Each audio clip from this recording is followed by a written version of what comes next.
Afternoon, everyone. I know that a few people are still connecting to audio and getting centered.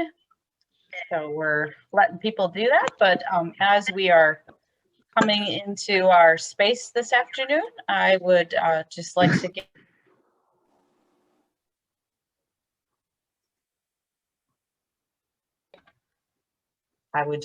like to give ourselves a chance to center in prayer. So would you please pray with me? Good and gracious God, we give you thanks for the beauty of this day, for the ability to gather in your name. Bless us now as we join in conversation. Bless us with your spirit. Open our eyes and our ears to listen and discern with one another. In Jesus' name we pray. Amen. I'm going to turn our time today over to Marie, and she's going to introduce our speaker and our topic for the day, and we'll be off on our hour. Marie. Thanks.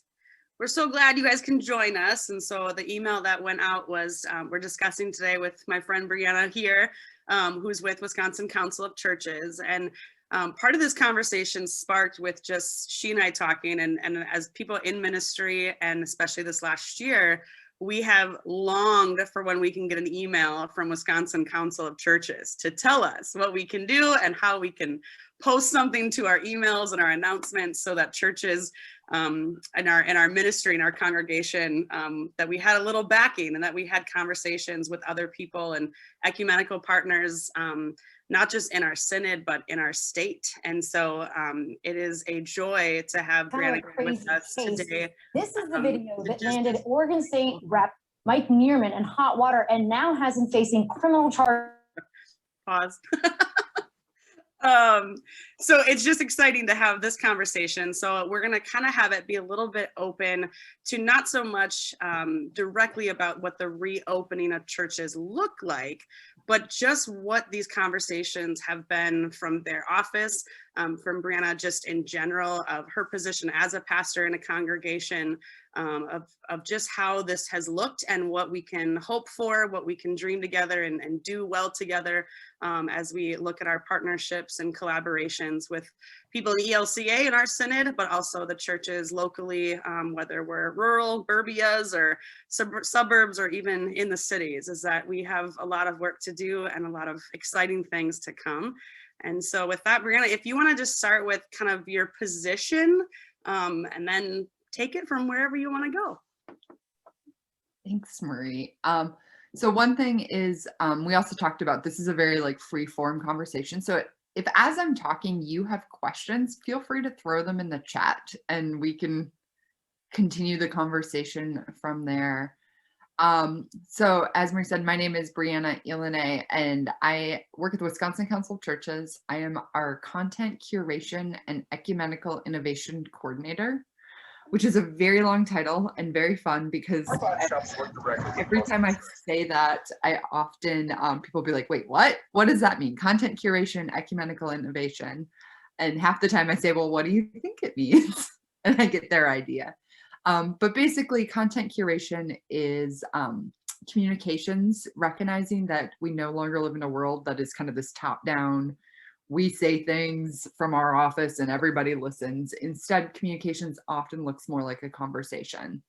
And so my job is to lift up, what is the ELCA saying? What are the Presbyterians saying? What are the Methodists saying? And how do we be in conversation together?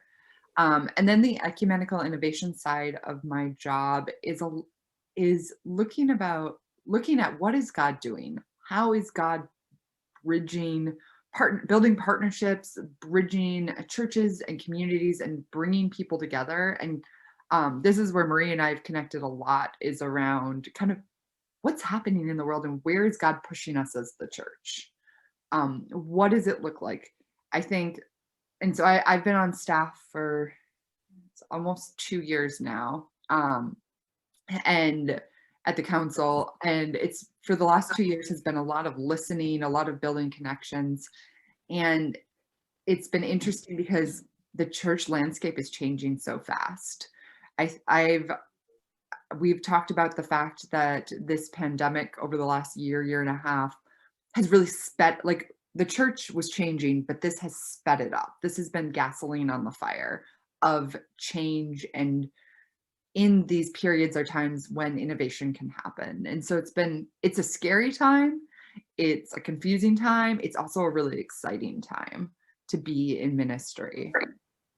Also another hat that I do wear at the moment is I have been serving a small United Methodist congregation in Madison, Trinity United Methodist, that is just south of UW campus. And so I also get to wear a pastor hat sometimes and like we talk about these theories on the statewide level, and then I'm on the ground learning in my own congregation what's happening. So yeah, that's a little bit about what I do. So to have you have to answer your question is, when you see innovation, what does that look like? And then from a larger perspective, what does this ecumenical innovation look like? And maybe that parts of it is pre-pandemic, maybe it's amidst it, but where do you kind of land when you hear the word innovation, with it being something part of your job, but also moving into this ecumenical innovation? What does that seek out for you? Yeah, so innovation is something I think maybe we don't always hear in the church. It's something we might hear in the tech world and what's happening out there. But the reality is how we do church is changing.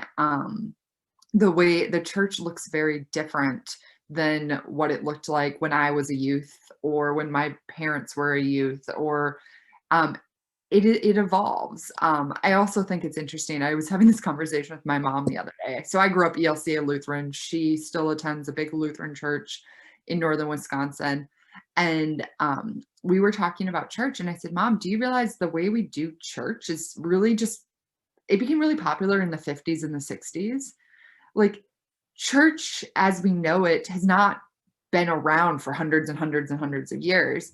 And for her, as someone who is very devoted to her church, very involved, this was an eye-opener. And it maybe isn't an eye-opener to us all who've been working in the church for a while, but this evolution of the church has been happening. And so I think we are in an age when how we engage church is changing. We all experienced a huge shift this past year when, or not all, but most of us have had to went online. If you would have asked me 2 years ago, hey, as a pastor, like, will your church ever have an online option? I would have said, no way. We don't need that. Not needed. Why would we go online? Well, I'm sure most of us were there and most of us are now online. And so sometimes innovation is forced because of circumstances, but sometimes there's also places that we are invited to try something new. And I think a lot of times I've seen, like in gatherings like these, or like our synods or our conferences or our presbyteries, or kind of where we are, there's always like, here, look, this is this new greatest idea. This is what we need to do. Go do this thing because it's working for these people. And I think sometimes innovation can be really scary because of that. And so I think one of the things that we are actually invited into is to ask, how is God moving in our communities, in our churches, in amongst our people? And so sometimes innovation isn't this like huge, wild and crazy thing. Sometimes innovation is saying, hey, I'm going to pull together 4 people and we're going to start a prayer circle because we realized we needed prayer. Or innovation might be, hey, I heard that there are hungry kids in our school district, and let's try providing backpacks full of food. And this is something that's new for us and new for our community, even though someone else is doing it, but this is innovation in our space. And so innovation is something that's super contextual, is what I like to remind ourselves, and that it doesn't need to be really fancy. It can be something that's really simple, but it's the thing that's meeting needs in our community. I think that's great. And it's something that we've all discussed for a really long time. And if Pastor Gus Barnes wouldn't mind popping on real quick, because just a couple hours ago, we were in a meeting and he said something that a lot of churches were talking about in the sense of doing things together. And so, Gus, you don't have to do anything crazy. I just would love to hear your blip again about you explaining partnering, even just for the Easter egg hunt, and what that meant of, with the Catholic Church, with the Methodist Church, is what did that feel like, and how did that conversation happen? Sorry to put you on the spot. Oh, that's okay. I'm going to be prepared for you from now on when you do this. Anyway, we had a joint city Easter egg hunt, Cuba City, which is just south of Platteville, a couple of thousand people. And it was the Methodist Church, the Roman Catholic Church, and us. And we decided that we needed to get together because kids had been kind of off by themselves and host an Easter egg hunt. We had 1,000 eggs, 200 people, and the eggs were gone in like 20 minutes. But in our meeting, everyone, well, at the Methodist Church, we do this. Oh, well, at the Catholic Church, I said, we don't have to be our own denominations to get together. We're sharing an Easter egg hunt for children that have been locked up in their houses all this time. Let's continue the conversation on how we can do things together instead of always being separate. That was kind of the gist of the conversation. And thank you for sharing that, because especially, with Cuba City being small, is that we oftentimes have had this mentality amidst churches that it's an us versus them. It's my people, it's our members, and we take ownership on that, which there's a sense of that, which is right, because we want ownership of our church and be a part of that community. But Breanna, I'm curious to know is how you even respond to that, of this kind of us versus them, and what this innovation looks like moving forward. Again, we've discussed we're not anywhere near post-pandemic, but now that we've had to have conversations and been forced into a hybrid space, or looking at our communities, looking at our buildings, and what meetings are for, and all of that, how do you respond to this us versus them, and how that looks to innovation? Well, I love what Pastor Gus shared of that they looked at what the need was in their community, that the kids had been indoors, that there was this need for something to get out, for kids to get out, to do something, to connect and kind of have some social, I'm assuming some social life.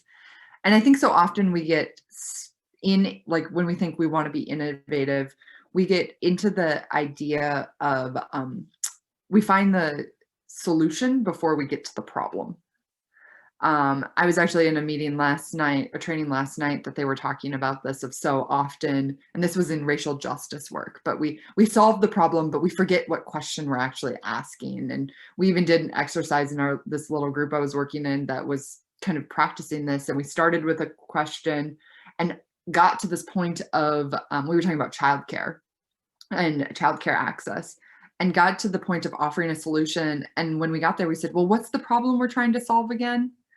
And so I think for us in churches, we've often got stuck in this mode of, well, what's the neat, innovative program? What's the program we're going to do? How are we going to rebuild our Sunday school? How are we going to do this stuff? Instead of saying, well, what is the passion and the problem that God has put on our hearts? What is happening in our communities that needs to happen? I think for me, I've been seeing a lot of this. I'm a young, we have a young family. There's a baby sleeping on my lap right now who will probably pop up at some point. But like, I often think about like Sunday school. So many churches say, we want young families in, we want a Sunday school, we want this stuff. And I think about myself as a young family, like my spouse and I have been discussing, like, we're so busy, we're tired. Like getting to Sunday school, getting to church seems like a lot. Even in this pandemic time, I was just sharing before everyone else logged on that like, we've been a little, like this is our first kid. So we're a little cloistered maybe. And so like, we've been even asking the question, like, when are we going to bring our kid to church? And because we're scared. And so it's probably going to be 6 months to a year. And so like me coming to Sunday school or children's programming is not in the reality for our family, but there are huge needs around childcare or around support or that. And so what does it mean for our churches to ask the people in our community what they're dealing with? Where are those gaps and where do we step in, rather than saying, this is the cool new innovative program we have, which is a different approach, I think. And it's a hard approach because we get excited. We find these things and we want to help. So it's continually asking, like, what's the problem we're trying to solve? Who do you think should be at those type of conversations? So oftentimes as pastors, we try to get these conversations rolling, but yet we don't necessarily know sometimes on who the ask is. So do we put it church-wide and just hope we get a person? Do we have a specific ask? When we look at starting those conversations or continuing those conversations, who needs to be a part of that in our congregations, and at a larger ecumenical look, what does that look like? Yeah, I mean, I think the reality is if we only stay within our congregations, we won't get anywhere. We need to expand the table. And so the question is, can you reach out to, is there another church that's doing something? Are there people in your community who might have answers to these questions? Like you identify the problem and then you say, who can we talk to? Who are the people who know about these things? And often I have found that people are willing to talk to you. They might not show up at your program, but they'll tell you about the problem. And the thing is, you need to go in with this heart to say, like, I'm here to listen. I'm here to learn. I'm here to figure out what's going on. Would you be willing to help us? Can I buy you a cup of coffee? Or in the pandemic times, can we have a cup of coffee over Zoom? That's how Marie and I met. We had a random email that was like, hey, let's do coffee. And I think people are often willing to connect and talk. It's just, we need to learn how to listen. Yeah, and being intentional about that ask too, I think is really crucial now more than ever, is amidst this year, is that a lot of people just don't know where to even begin. You know, as pastors, we've had resources that are out there. We have articles, now books are coming out, and we feel like we are a part of the conversations from a larger area. But there's a lot of people in our congregations that are just struggling with, what does it even look like to volunteer again? And if you had a Sunday school coordinator, how do we charge them with excitement around the changes? And, you know, the big buzzword that you not discussed often, and all of us here today has discussed or even heard, the word hybrid. And that word is daunting and it's scary sometimes. And so to try to figure out who are we asking and what's intentional about that and what are we doing, I think is key. And you have some thoughts on hybrid work. What are your thoughts on that? I asked Marie if I could say this or if this is controversial, so we'll find out. I know that I've seen a lot of discussion, like, the future is now, we need to do a hybrid ministry, like you need to be online and in person. And there is so much pressure around that. I mean, I'm sure a lot of us have heard that. The reality is that I am sure many of us are serving small churches with small resources, and we are tired as pastors. We are burned out. We are trying to do everything. And I think so often we are trying to do everything well that we're trying to do so many things that we do nothing well. Mm-hmm. And my controversial take that I think people would disagree, some people may disagree with me on, is that I don't think every church needs to be hybrid. I think we're in this period right now where we might need to be. You might need to throw up your phone and throw a Facebook Live on as if you're beginning to gather in person, or in a few months if you begin to gather in person. Like, there might be that as we transition back in, but a year from now, you might be back fully in person, or you might be fully online. I think there's opportunities to do that too. And I think I've seen a lot of, or like small groups that happen, and it's really hard to do hybrid small groups where you have half the people in the room and half the people not online. It's hard. And I think we're in a season where we do need to do that, but I don't think we can do that. I don't think it's sustainable to do that for a long time.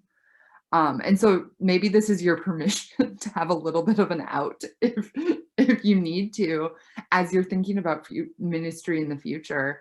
I do think there is a need for online ministry. I just don't think there's a need for all of us to do it. And this is actually where we can innovate, where we can build connections, where we maybe say, hey, the Methodists in our town or the Presbyterians in our town, or even amongst the Lutherans the next town over, hey, they've got a really good online ministry.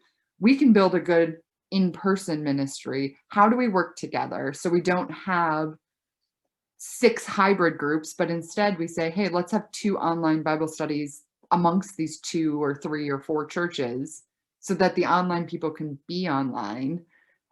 But it doesn't mean that every pastor needs to be online and every church leader.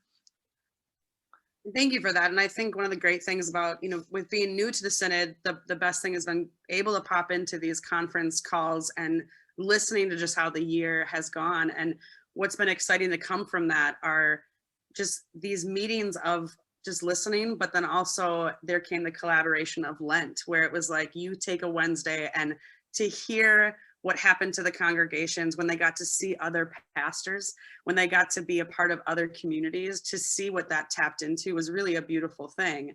And it helped bring churches together. And so I think, we're discussing some of this initial ask of how do we become more ecumenical? How do we share? How do we collaborate together? I think this Synod did a really great job of really starting and enacting some of that.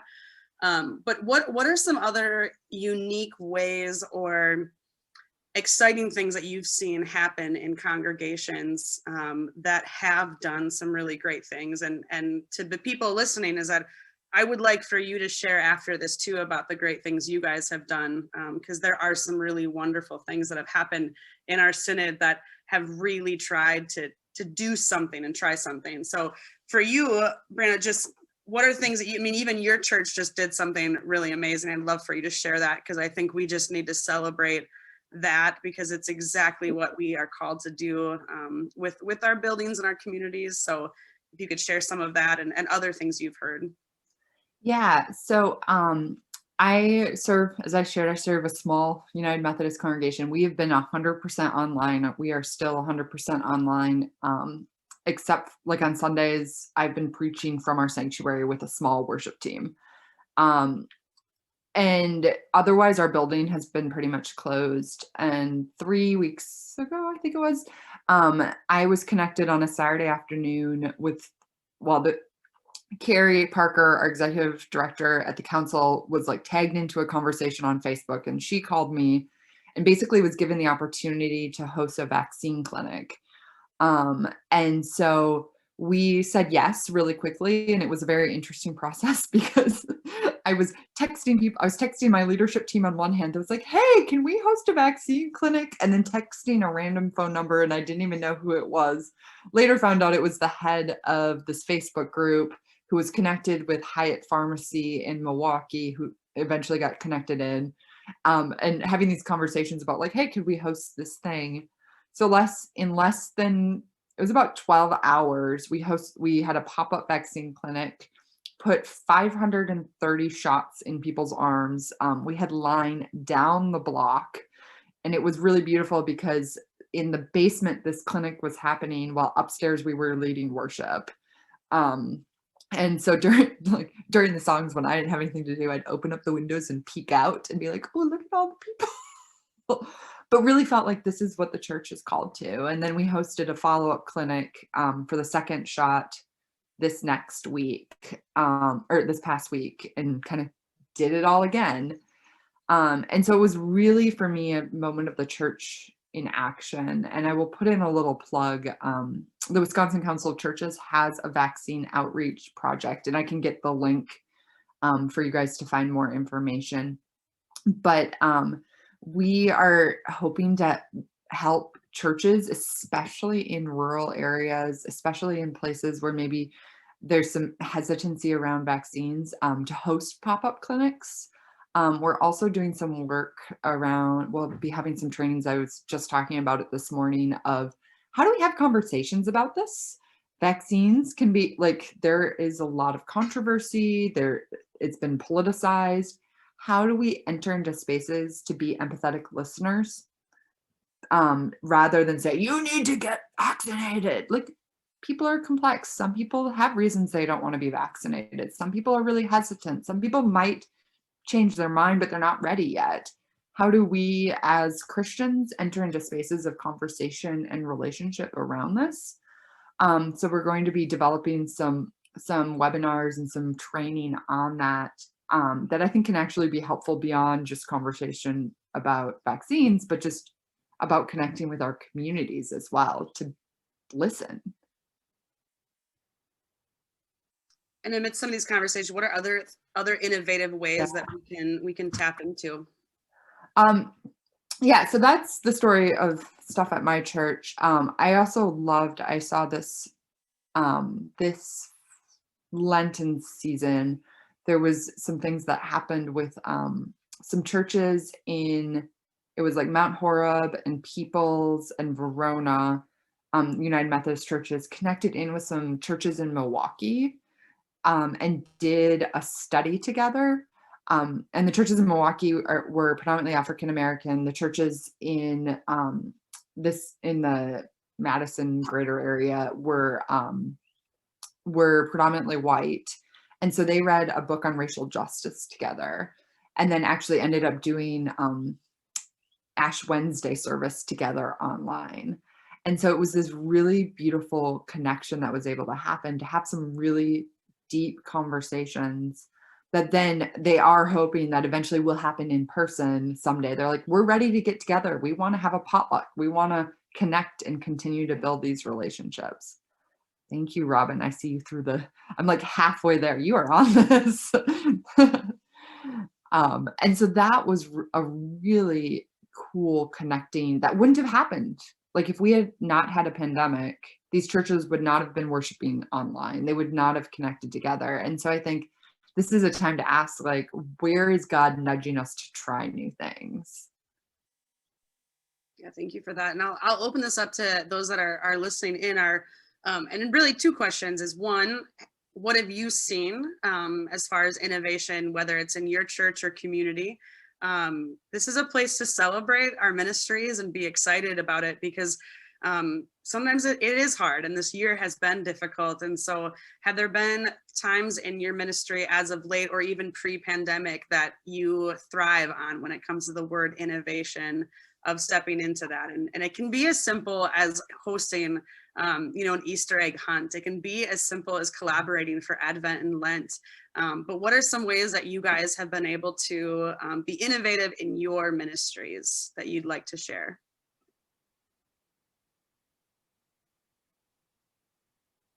Or maybe something you're working on that is an idea that you may have amidst your groups? Well, I can share something that happened that we didn't plan on.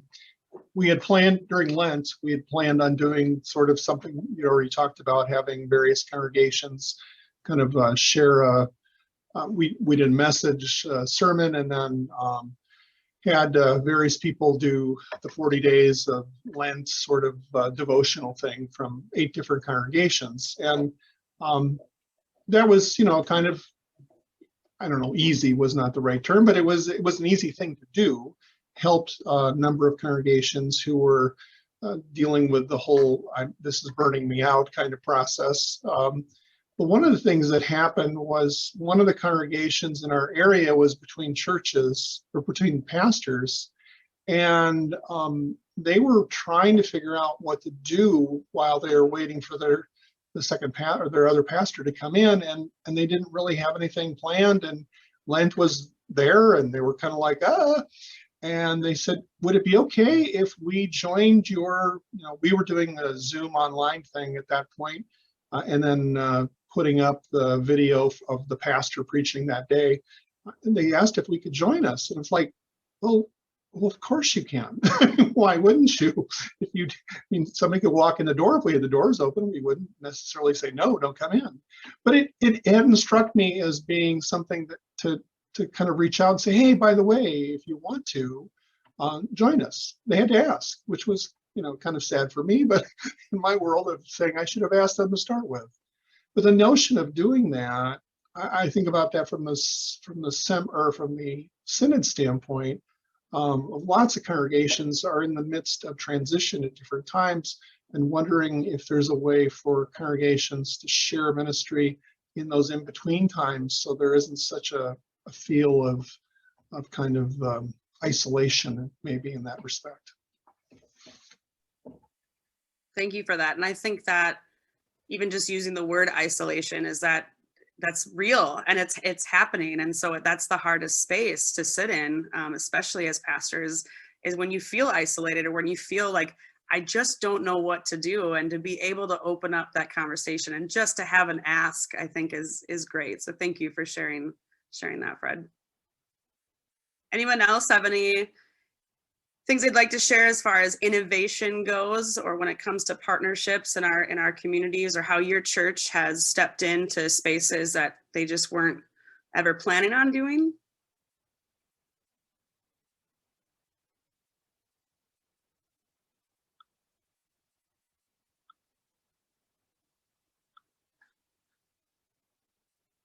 That's okay.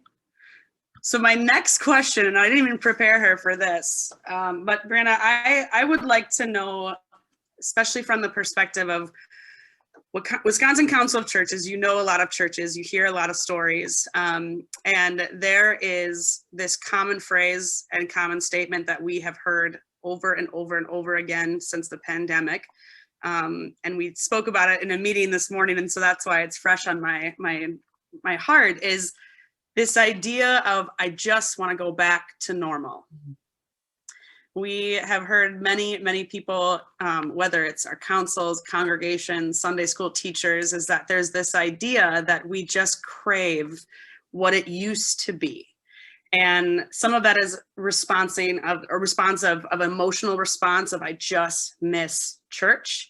Or I don't want to do the hybrid. I don't want to do online anymore. I want to hug people. I want to take community. There's all these reasons that we hear that.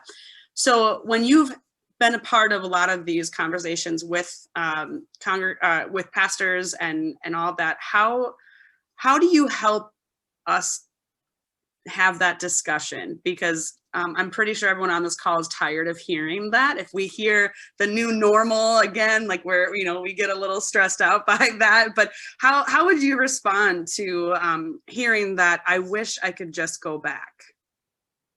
So I think the biggest thing is when we have to put our pastoral care hat on. I mean, because my initial response wants to be well, we're in a new normal. Sorry, guys, buck up. That's not how we're supposed to respond as pastors. People are hurting. And I remember talking about this like a year ago and saying this, and I hadn't thought about it until you asked this question, but like a year ago, we were even in the space of, we are grieving. And so people are grieving the changes that have happened over the last year or so, but this has also dug up so much more grief. People are grieving the fact that the Sunday school doesn't look the same as it did 15 or 20 or 30 years ago. They are grieving the fact that they used to have a vibrant choir and they don't anymore. And so it's layers upon layers upon layers of grieving is happening right now. And I actually this morning have been in 3 separate meetings where we also named trauma. And I've been reflecting on it on the news the nightly news last night. My husband was watching it and they were talking about the bad behavior on airlines. And it really struck me that like they used to have like 100 incidents a year of people who'd get kicked off. And they're at like 1,800 incidents this year of people who are just behaving terribly and like very dangerous. And I was reflecting on that because you hear about these stories. There's the airlines, there's restaurants, there's our churches where people are behaving badly because they don't want to wear a mask or because they don't like how something's going. And it might be pandemic related or it might not be. And what I've realized, was reflecting on is these are trauma responses. We as a world have experienced trauma. And are still experiencing trauma. This pandemic has been traumatic. Whether kind of anyone pretty much has been traumatized somehow. There are people who are on the front lines, who are in hospitals and nurses. That is one form, but think about our children who were out of school. That's traumatic. Think about anyone who wasn't able to see their family members, that's traumatic. Life has been disrupted. And so often when people are traumatized, we act out. It's just a human response. And so I've been reflecting on also, like, what is the role of the church in that space? We are called, we brought up the idea of there's a balm in Gilead.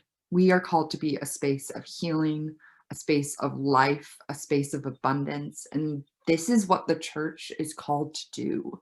Our society needs us.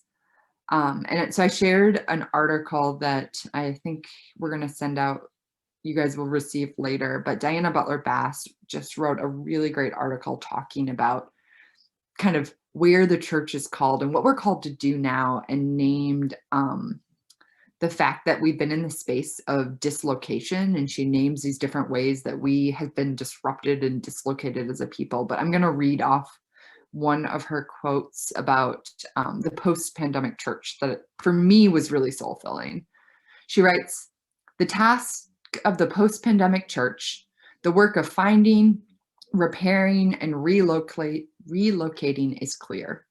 We must reconnect ourselves and others with time, with history, with physicality, and relationships.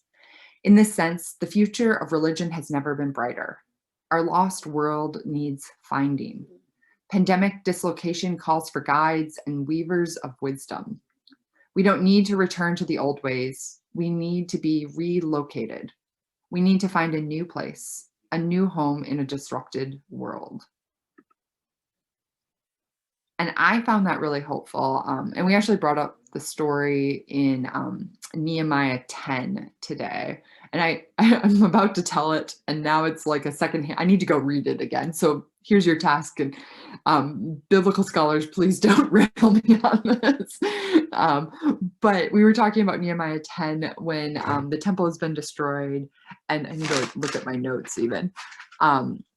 And in Nehemiah 10, the people had lost their story.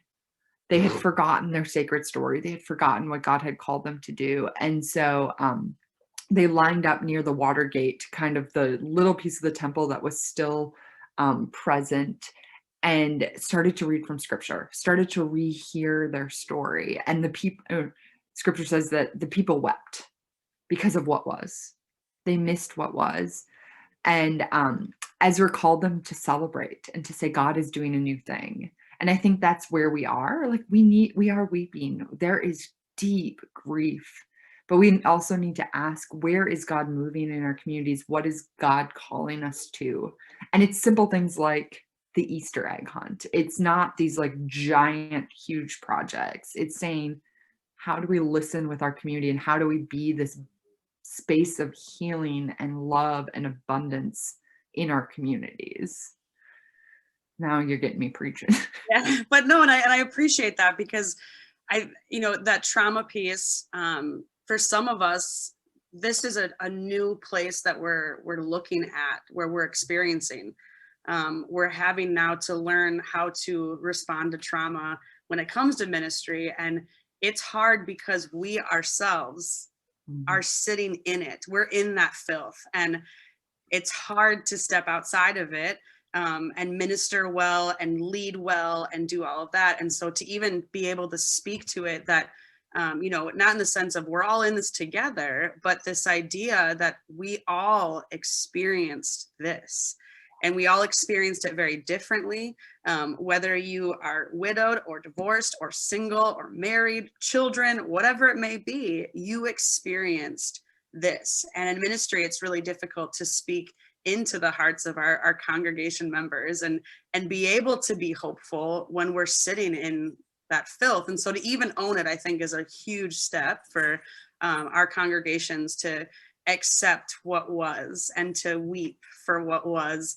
But then this idea of really moving forward and looking at what's to come can really bring some life back into some of our programs, or even some in our sermons or music.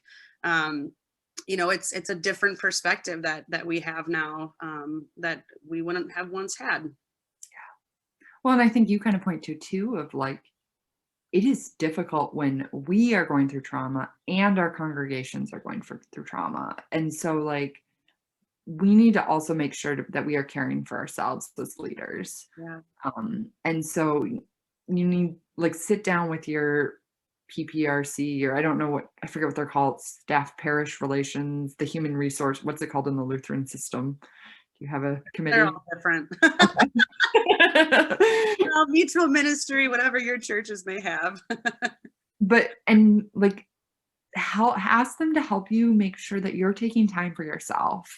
You need to take time off. You need to rest. It might be that you don't preach one week. Like, I mean, if you need a sermon, we've got some online resources we've got a womanist preaching series at the council that can help, like, could be an opportunity for you to take a week off if you're online, but figure out a way to take some time off, because I think we all know you can't pour from an empty cup. And it is more important than ever that we need to slow down. And I remember when the pandemic started that I had lots of conversations with colleagues about like, hey, this is the time we get to stop doing stuff. Like there was so much to do because everything was going online, but also we didn't have that annual spaghetti dinner that we always had. And I think this is, as we begin to reemerge, this is the opportunity for us to say, okay, we had this annual spaghetti dinner, but why? What was the purpose? What kind of what I was saying before, of what problem was it solving? And if you don't have a clear purpose, it might be that you don't resurrect that thing. And we don't do it to get back to where we were. We say, okay, or maybe we say, oh, the spaghetti dinner brought together the community. That's really important. And so it might be that we resurrect the spaghetti dinner, or it might say, what different thing can we do to bring together the community? What is that purpose, and how do we like lean into that? And I think do less. We're all tired. And so it's figuring out what are the things that we can cut out? How can we do less so that what we are doing, we can do well? Yeah, one of the and I'm going to ask her to step in for a second too, but last year, one of the greatest things that I think I needed to hear to step into what was to come was when Bishop Joy, we were running around with our heads cut off, and we are trying to figure out the panic of like, what do we do? And it started off with her laptop, and an awkward angle, and that was it. Then we had a phone, then we had a video editor, like all these things happen, and we're hustling and bustling to make church happen, right, for our people. We didn't even really ask like what people wanted. We just kind of stepped into this like, the panic. And I distinctly remember it was one of our last kind of meetings together as we were like, we'll be back by Easter, and it was like, oh. And I remember Joy looking over to our whole team and just saying, we need to stop, because we need our energy for what's to come, what's on the other side, what does that look like in ministry for our context here, and for our own personal health and soul of like, how are we dealing and handling this? And so Joy, I just to pick on you just for a second, because you do have the counseling background and that word trauma and fear and all of that we've experienced in your space right now. What are some helpful things? I love the do less, but we're all sitting here, we're like, I'd love to, wow. If only that worked in some of our congregations. So Joy, I'd love to just hear, like, as far as like resources or spaces we can step into that you would encourage those that are on this call and will eventually listen later, that what can we do to take care of ourselves and also minister well and lead well amidst this time? Well, there's so many things I want to respond to out of that, Marie. I do think that it is a real temptation for us not to take care of ourselves because we think that we're so busy. I had a conversation with one of our colleagues today in the Synod who said to me that last year they only took 1 week of their vacation, and that it was really a waste of time because they just stayed home because there was nowhere to go. And so I listened to that and thought, yeah, I probably didn't do a whole lot better than that myself last year, right? Because we were all pivoting and all of that. And then this colleague of ours said further that they were struggling with this year's vacation for numerous reasons, and I won't tell you much so that this person doesn't get outed. But they were struggling in the same way just because of how things have changed. And I thought to myself, we really have to stop that. We have to stop thinking that we can't take our vacation because now we're the tech person and we're the this and we're the that, or that we've become so indispensable. We have to use our vacation. We have to take our continuing ed as kind of as a first step. Because now, as many of our congregations have reopened, or they're back in person, or we're in this new hybrid, whatever phase we're becoming place, that doesn't just give us the excuse to overfunction or overwork, or have my dog barking because now I'm talking. That isn't this new place where those of us who might tend to be overworkers, overfunctioning, can then just slip in this new convenient excuse. So I guess that's my first response, is we have to be in this for what is to come, right? We're always kind of, it's just like, you know, when the rest of the world is getting ready for Christmas, but you've already had all of your Christmas bulletins together for 2 weeks. We're always that far out, and we need to keep being this far out in what we're thinking about our next move as well. And the only way we can do that is to try to stay as healthy as we can moving forward.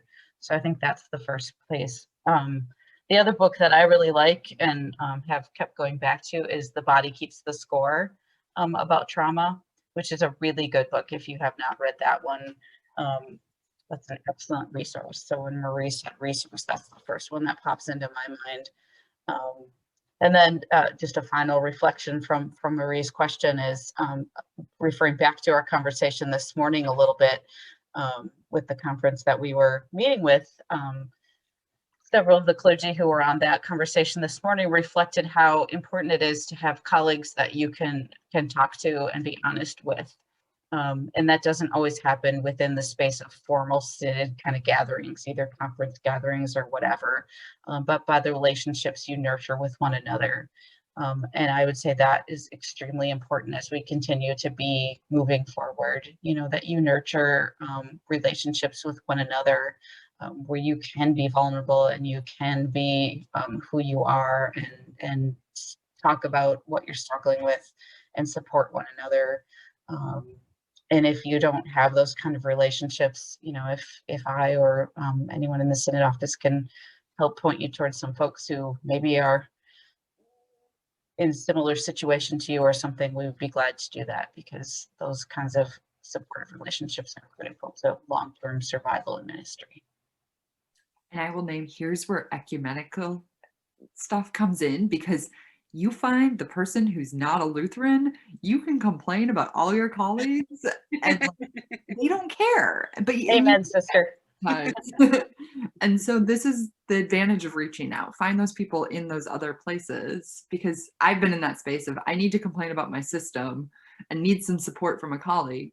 But all these people know the people I'm complaining about, and I just need someone to listen to me. And so I find a Lutheran, and it's great. You're welcome. No. Thank you. Well, I want to open up just to anyone that may have a question for Breanna or even Bishop Joy of this time of reopening churches, of doing the hybrid or not, or collaboration, or are there any questions that have sparked your hearts today that you'd like to ask?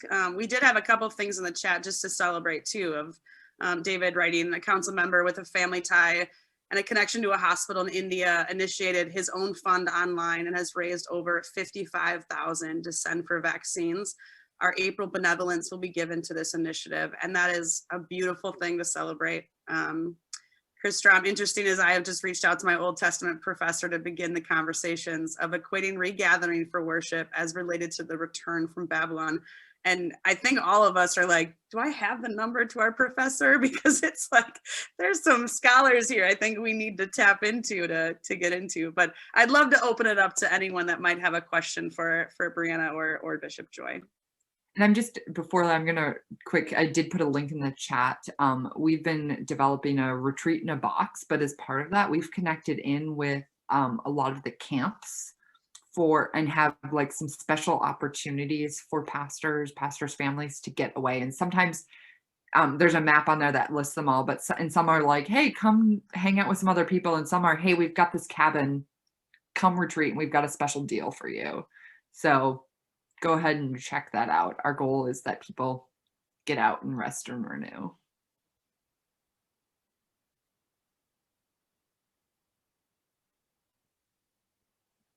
Questions, thoughts, things to bring to the table today?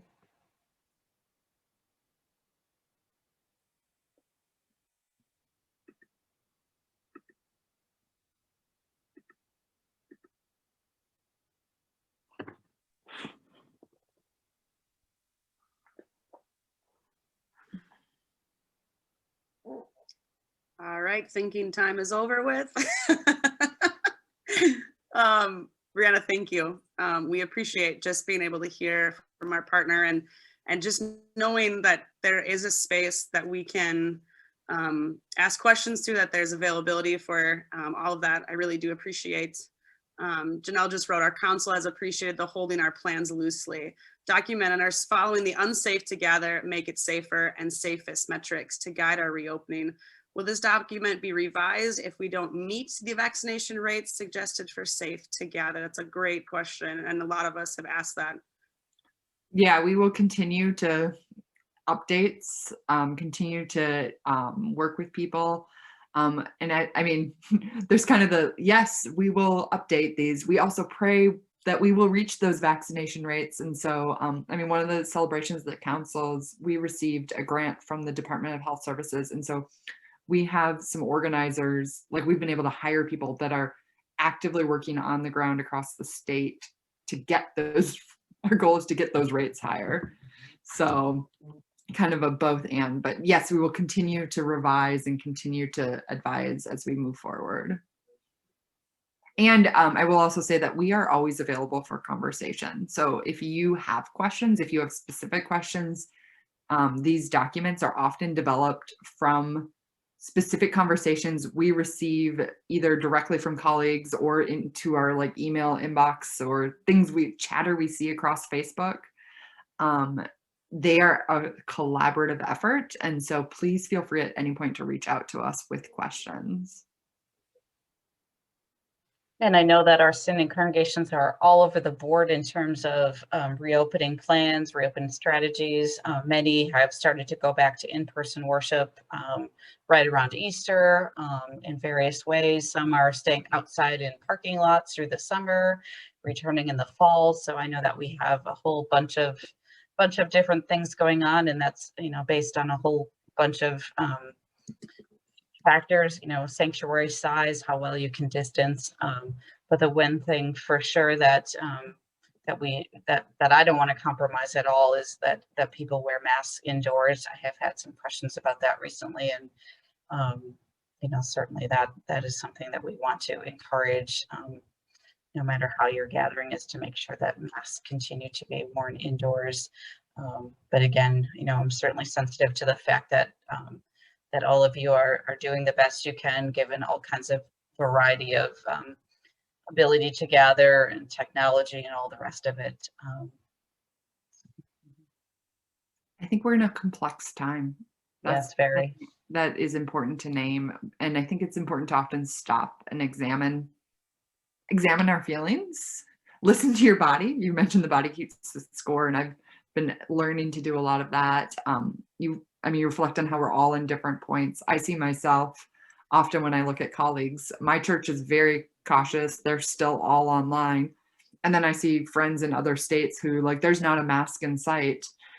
And I immediately often jump to a judgment face and like, oh, I get really judgy. And then I, at one point, was talking to a colleague and I said, oh, it's coming out judgment, but really what it is jealousy. Mm. that I'm jealous, like I want to be there and I'm not. And then I'm sitting in this complex feeling. And so I think it's to recognize the feelings in ourselves too, and how do we be pastoral to ourselves, to our parishioners, as we're navigating this really complex situation. Right. Yeah, it is very complex, and I continue to pray for all of you as you navigate through that with your various council leadership and congregational voices, because I know those voices are often very loud, and sometimes they clamor for attention and clamor for a lot of your attention. So I hold you all in prayer as you navigate all of those decisions, because they are complex and difficult. So, Yeah. Any other questions today before we wrap up? Not a question, but I've talked to some of my colleagues who are doing, we're not in the building yet. And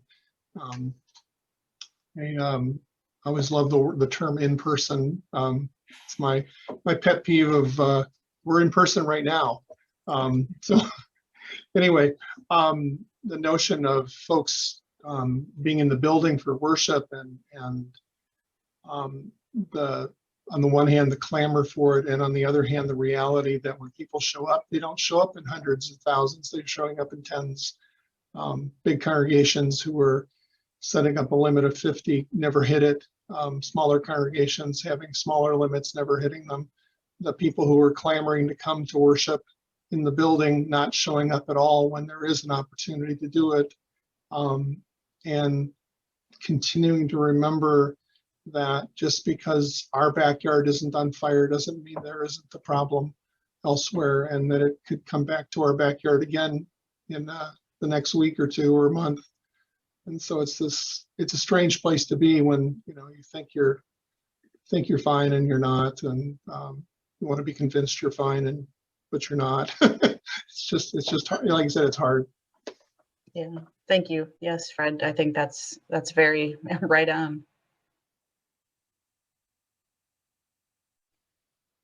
Well, thank you all for being here today. A special thank you to Breanna for all that you brought to our conversation and for your perspective. We much appreciate your being able to be with us this day.